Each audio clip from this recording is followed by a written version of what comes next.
Boa noite, faremos hoje a palestra sobre a rebelião de Lúcifer. Então, para falar sobre a rebelião de Lúcifer, com base no livro de Urântia, esse é um tema que envolve todo o livro. Na maioria dos assuntos, dos temas, dos documentos, tem algo que se refere à rebelião de Lúcifer, que influenciou diretamente o nosso planeta, esteve diretamente envolvido nisso. Então, o que foi selecionado aqui foram alguns trechos, alguns pontos que eu achei que eram chave para ter um entendimento global. Mas há muitos detalhes, há muitas coisas muito interessantes no livro de Urântia, que só a leitura mesmo a gente consegue conhecer esses detalhes. O que é o mal? Eu achei por bem começar com uma pergunta que eu já me fiz há muito tempo atrás, que todo mundo já se fez. Como pode Deus, ser infinitamente bom, permitir que soframos as penas do mal? E afinal, quem cria o mal?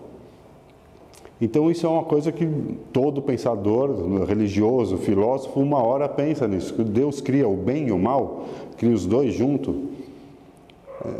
É uma coisa... É um paradoxo filosófico, porque se Deus é bom, como ele pode criar o mal e deixar acontecer?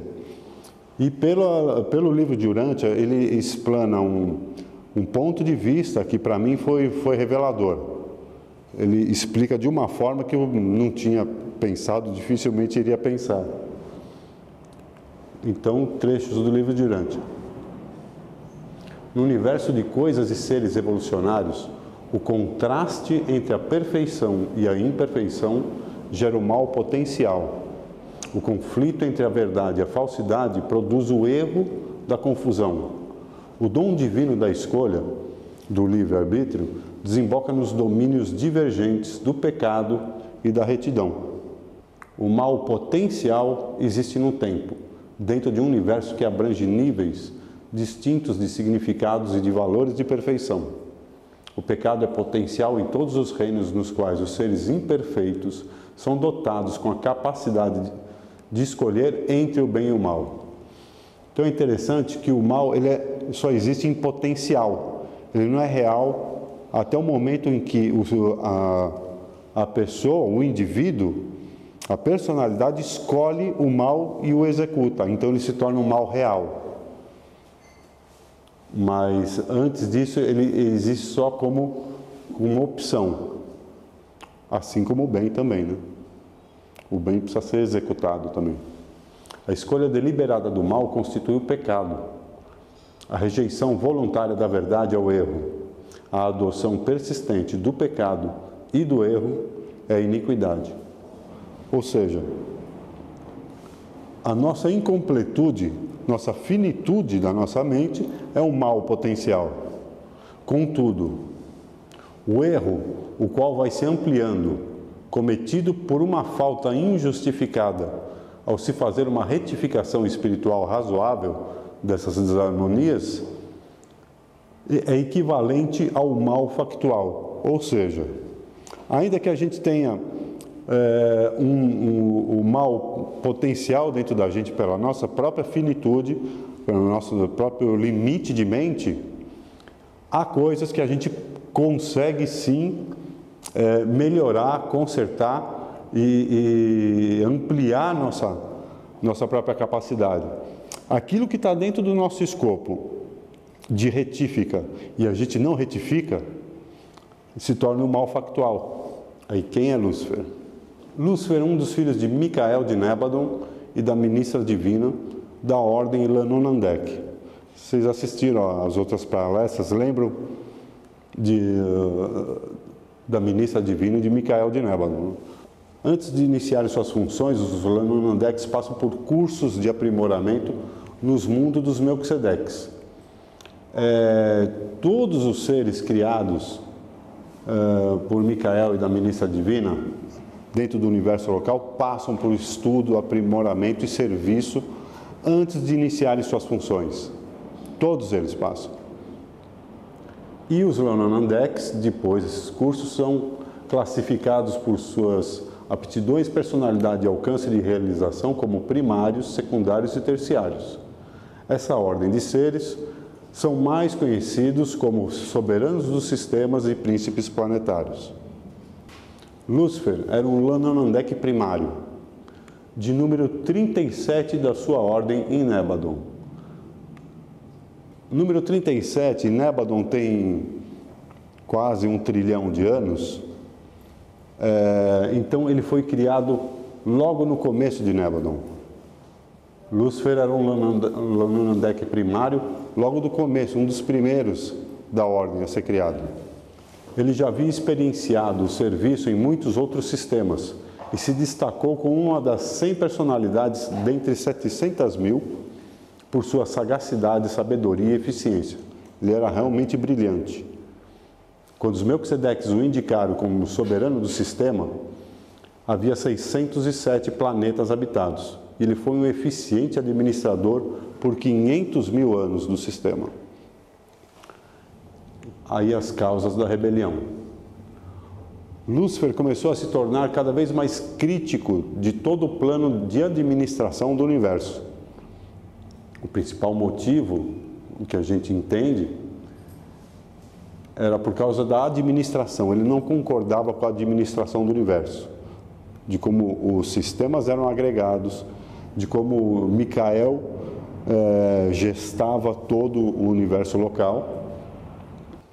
As causas da rebelião. Quaisquer que tenham sido as causas iniciais, elas tiveram sua origem na mente de Lúcifer.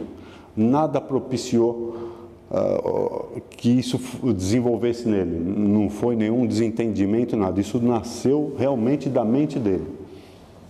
Em algum momento, ele se rebelou, ele mostrou todo o manifesto dele, que ele gostaria de instaurar em seu próprio sistema, mas chegou em algum ponto, ele percebeu que aquilo não ia dar certo. Algum ponto aqui não ia dar certo. Inicialmente, ele até acreditava que poderia ser benéfico. Em algum ponto, ele percebeu que não ia dar certo, que estava errado aquilo.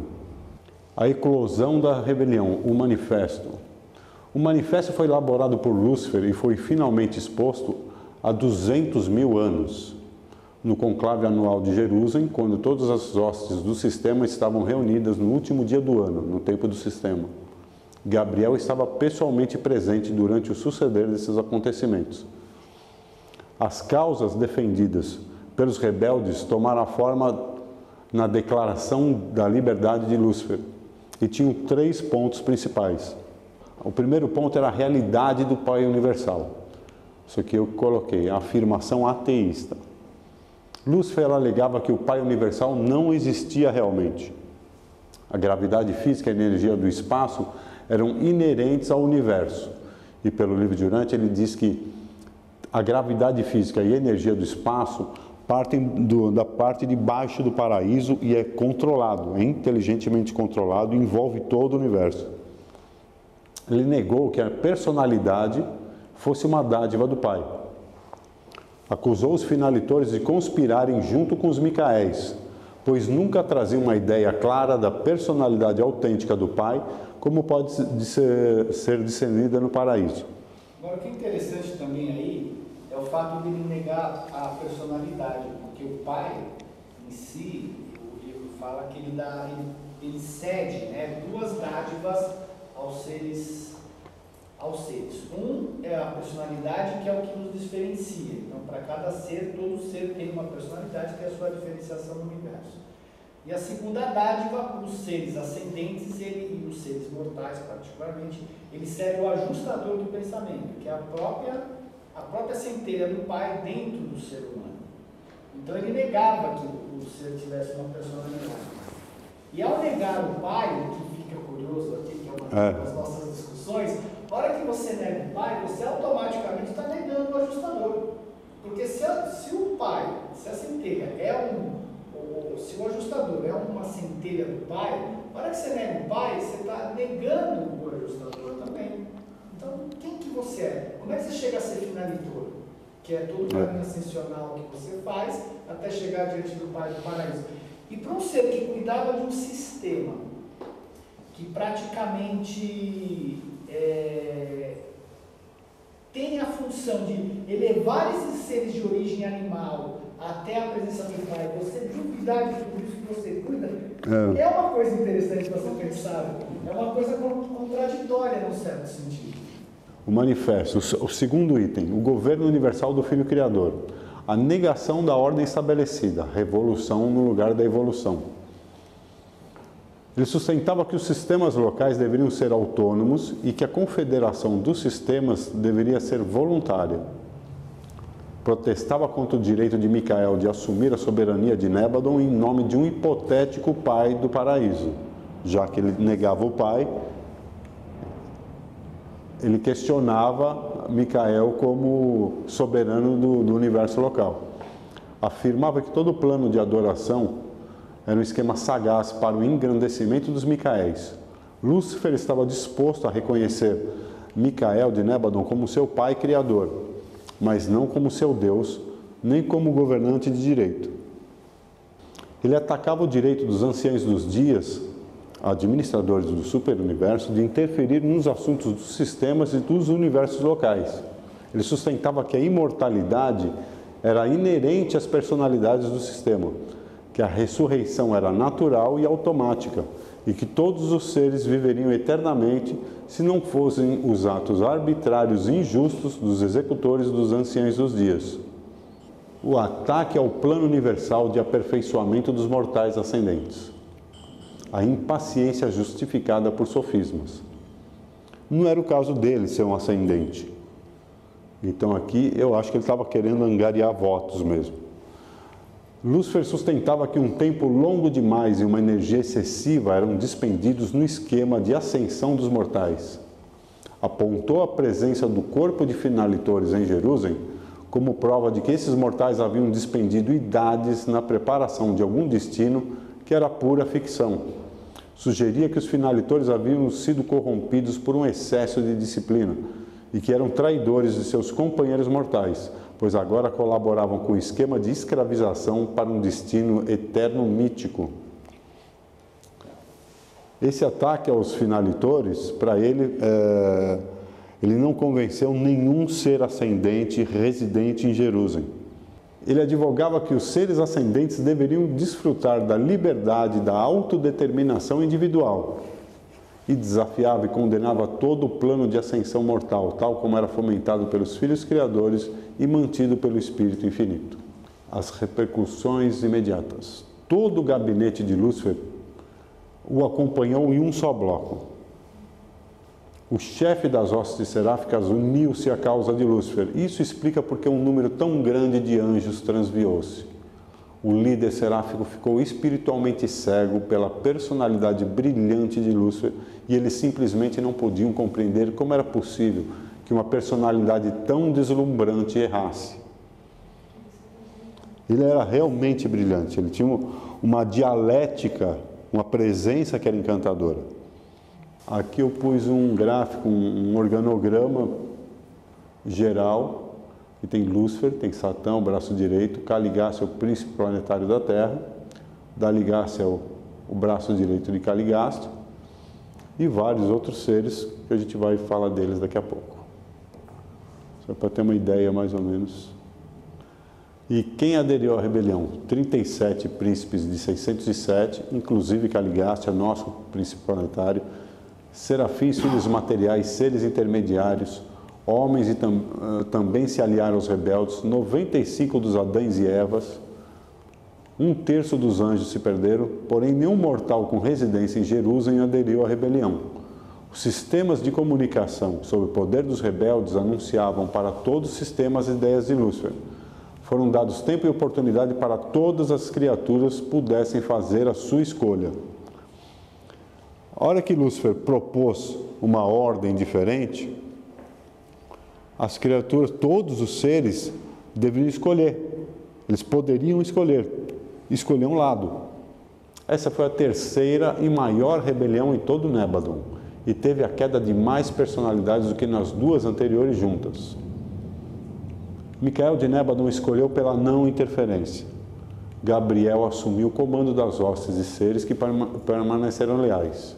E como tem na Bíblia, e houve guerra nos céus. Essa guerra nos céus não foi uma batalha física. Nos primeiros dias da luta, Lúcifer permaneceu continuamente no anfiteatro planetário de Jerusalém. Gabriel conduziu uma interminável exposição dos sofismas rebeldes da sua sede estabelecida nas cercanias. As várias personalidades presentes à esfera e que estavam na dúvida quanto à própria atitude, iam e voltavam em meio a essas discussões, até que chegaram a uma decisão final. A vida material fica em perigo no combate material, mas a guerra nos céus foi travada em termos de vida eterna. O que estava em jogo era realmente a vida eterna, a continuidade ou não. No caso de Lúcifer, que aguarda o julgamento hoje, ele pode ser extinto do universo.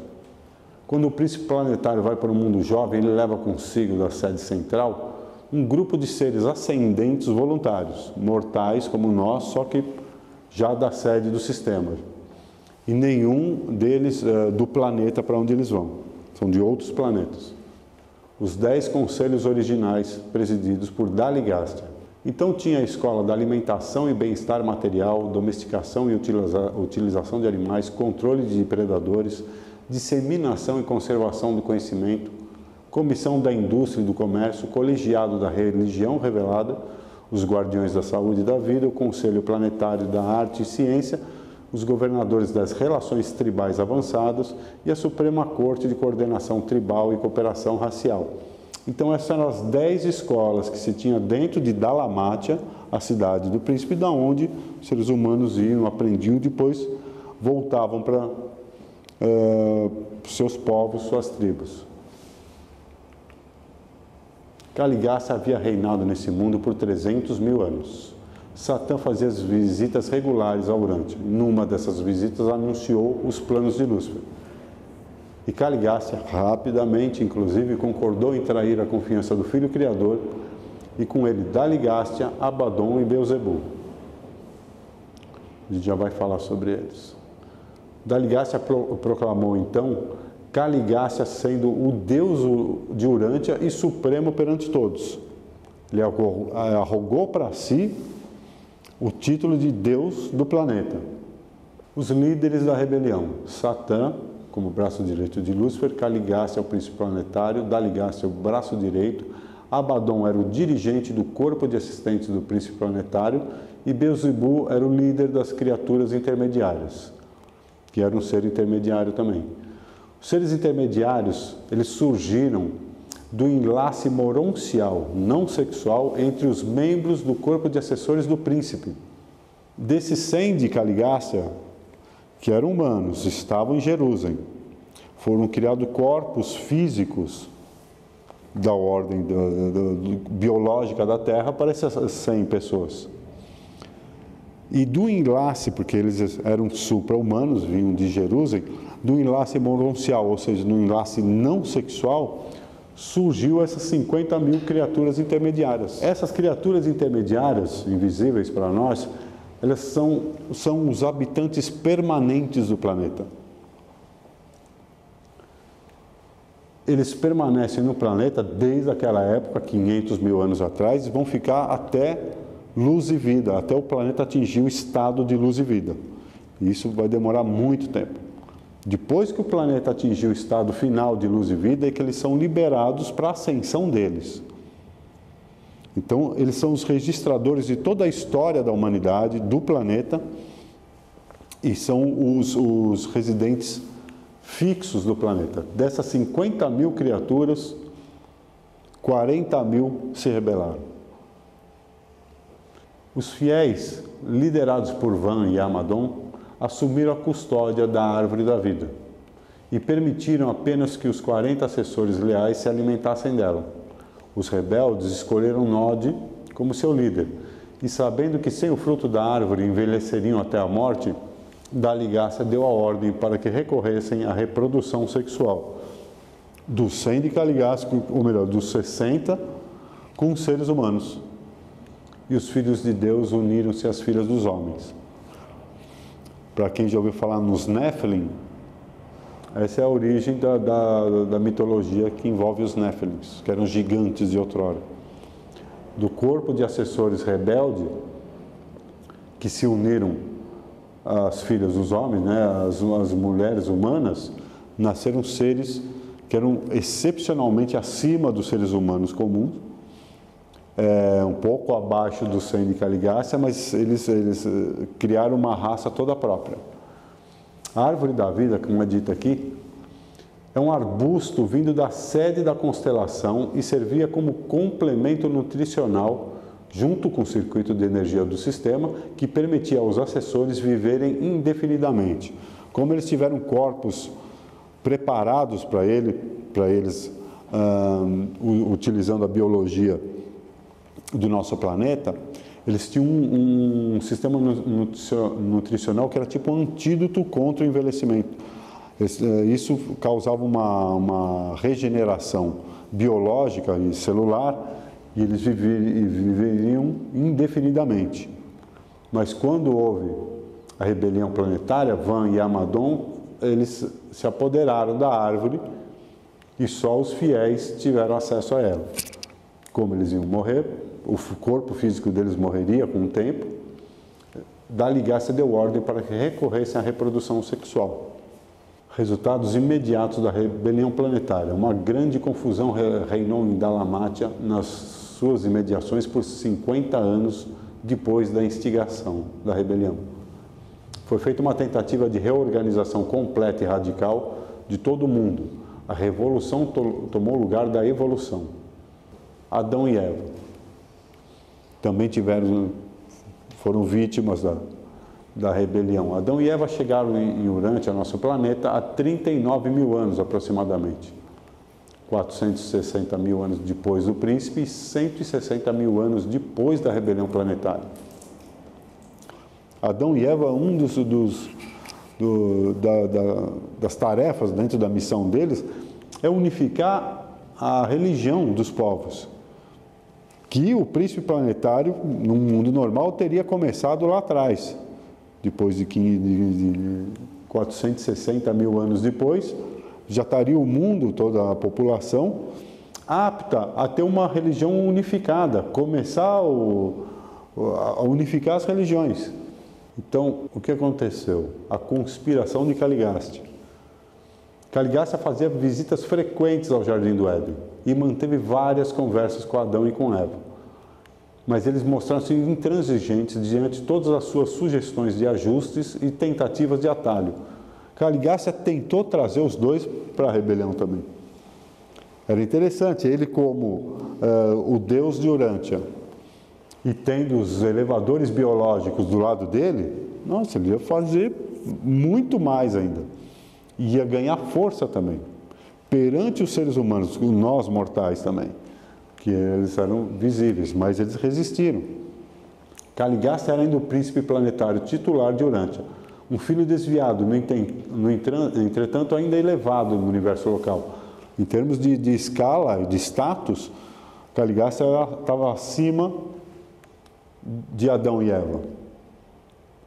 Ele não foi deposto definitivamente da sua posição de príncipe planetário, senão na época de Cristo Micael em Urântia. Finalmente, Caligaste desistiu de persuadir Adão e decidiu tentar um ardiloso ataque em flanco contra Eva. E assim foram urdidos planos para que a mãe da raça violeta caísse na cilada.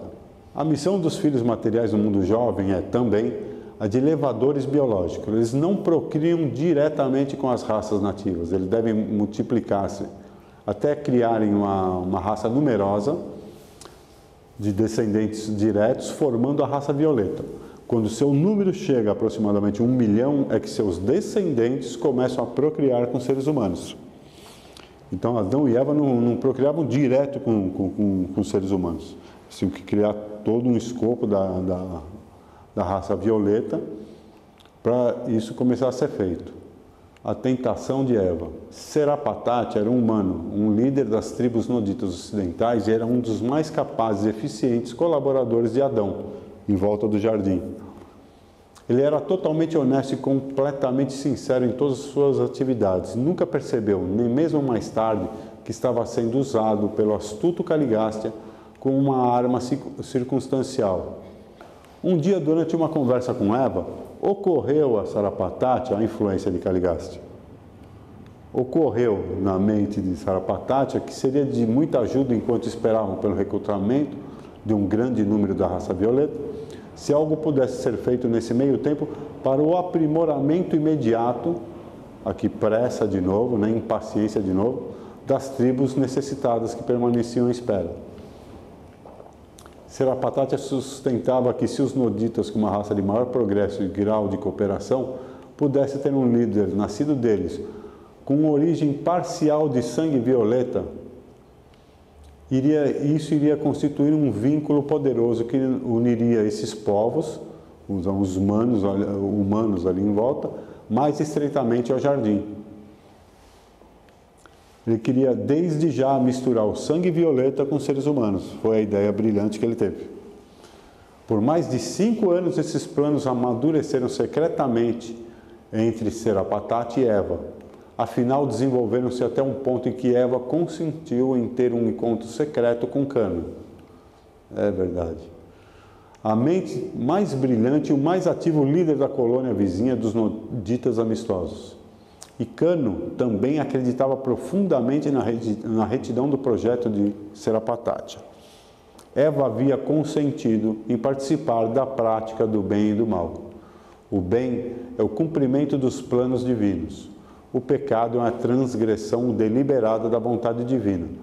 E o mal é a falha na adaptação dos planos e o ajuste das técnicas, resultando na desarmonia do universo e na confusão planetária. A prática do bem e do mal. Quando Eva deu o passo fatal do seu próprio pequeno esquema de salvação do mundo, no lugar do plano divino de maior alcance, toda a vida celeste no planeta ficou em tumulto. Adão, ao saber do fracasso da missão a eles conferida, procurou Laota, a brilhante mulher nodita que dirigia as escolas ocidentais do jardim e, com premeditação, cometeu a mesma loucura que Eva. Mas veja que interessante, não entendais mal, Adão não foi seduzido, ele sabia exatamente o que fazia. Deliberadamente ele escolheu compartilhar do destino de Eva. Ele amava sua companheira com uma afeição supramortal. E o pensamento da possibilidade de uma vigília solitária em Urântia sem ela era muito mais do que ele poderia suportar. É uma história dramática, comovente, é um erro também, mas no caso aqui foi um erro por amor. Não ia suportar viver sem ela. E os dois, depois que fez isso, o seu status foi rebaixado, os dois viraram mortais. Caligástia teve êxito na armadilha feita para Adão e Eva. Eles falharam na missão, mas não realizou seu propósito de levá-los à rebelião aberta contra o governo do universo. Eles haviam feito algo de mal. No entanto, eles jamais foram culpados de desrespeito à verdade, nem de se alistarem conscientemente na rebelião contra o governo do Pai Universal e do Filho Criador. Adão e Eva caíram do seu elevado estado de filiação para o de seres mortais. Fracassaram na sua missão como governantes permanentes do planeta e contribuíram apenas parcialmente com a elevação racial, mas muito pouco para a elevação cultural, religiosa e espiritual. Eva morreu com 518 anos e Adão com 530, 12 anos depois. A gente já pula para Cristo e Micael em Urântia. Durante quase 200 mil anos foi permitido que Lúcifer e Satã perambulassem pelo sistema. Entretanto, não conseguiram mais enganar nenhum outro príncipe.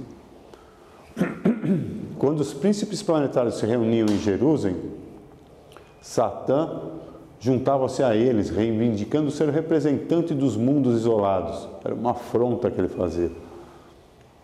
Quando Micael esteve encarnado em Urântia, Satã, representando Lúcifer e Caligástia, vieram pessoalmente tentar persuadi-lo a aderir à rebelião, mas falharam. A tentação, como descrita na Bíblia.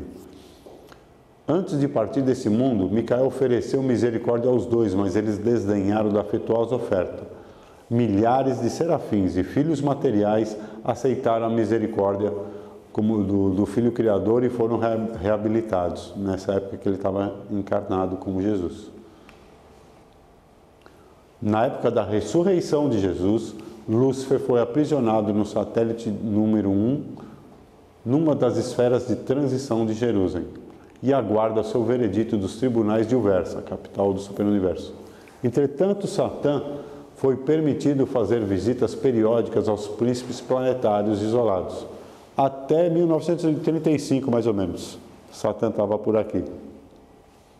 Na época da apresentação dos documentos de Urântia, aconteceu a primeira das audiências do caso Gabriel versus Lúcifer, e Satã está agora incondicionalmente detido nos mundos de prisão de Jerusalém.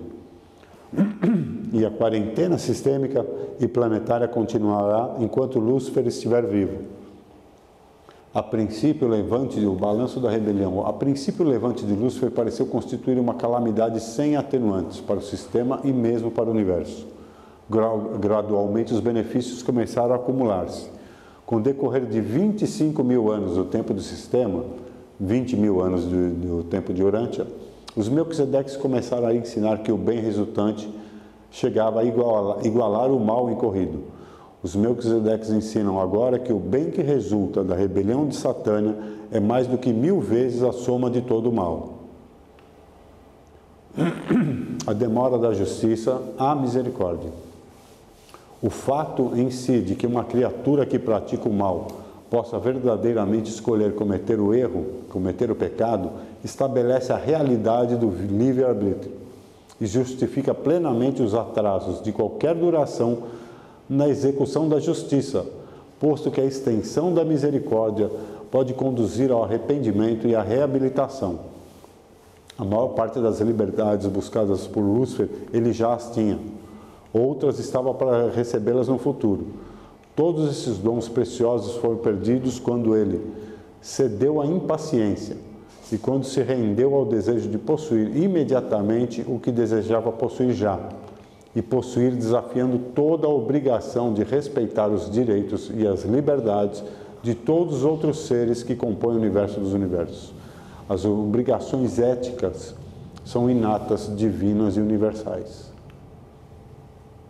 À primeira vista, poderia parecer que Urântia e os mundos isolados semelhantes sejam por demais desafortunados, por terem sido privados de um príncipe planetário e de um filho e uma filha materiais. Contudo, o isolamento dessas esferas proporciona às raças uma oportunidade única para o exercício da fé e para o desenvolvimento de uma qualidade especial de confiabilidade cósmica e uma convicção de que não depende nem de visão nem de qualquer outro aspecto material.